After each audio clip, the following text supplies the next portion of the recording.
Karibu kwenye historia ya imani. Sikiliza kwa makini, huenda jibu la changamoto yako liko ndani ya stori hii. Je, unaweza kuendelea kumpenda mtu anayekusaliti mara kwa mara? Je, unaweza kubaki mwaminifu kwa mtu ambaye anakukimbia, anakudharau na kurudi kwako pale anapokuwa hana pa kwenda? Leo tunasimulia historia ya ajabu sana katika Biblia.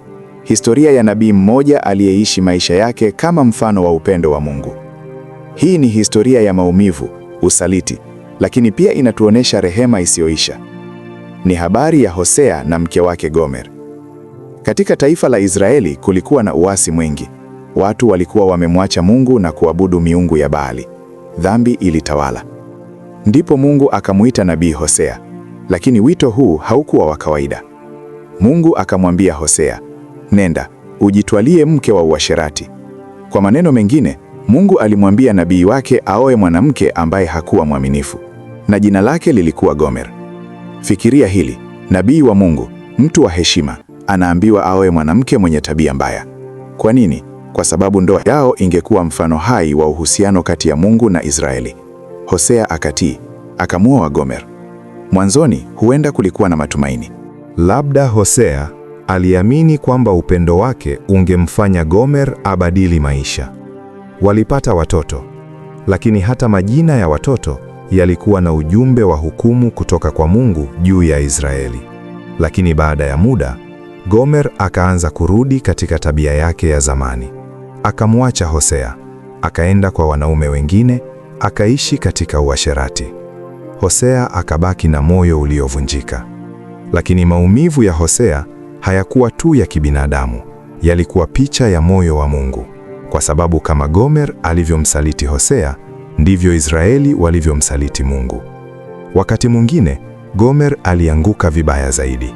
Inaaminika kwamba alifikia hatua ya kuuzwa kama mtumwa, labda kwa sababu ya madeni au maisha yake mabaya.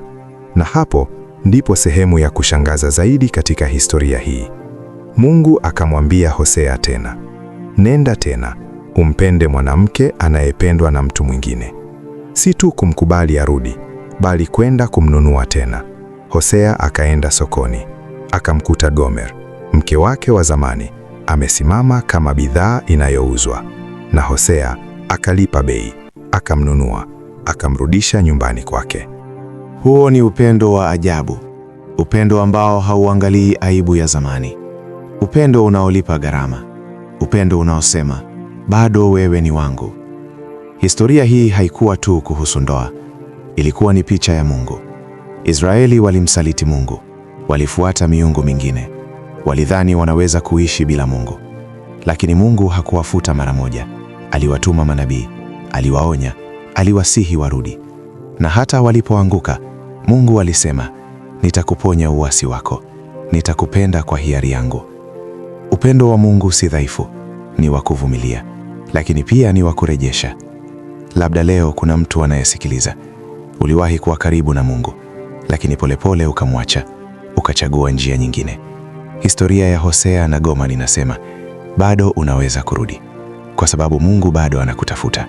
Na kama Hosea alivyolipa bei kumrudisha Gomer, Yesu Kristo alilipa bei msalabani ili kuturudisha sisi kwa Mungu.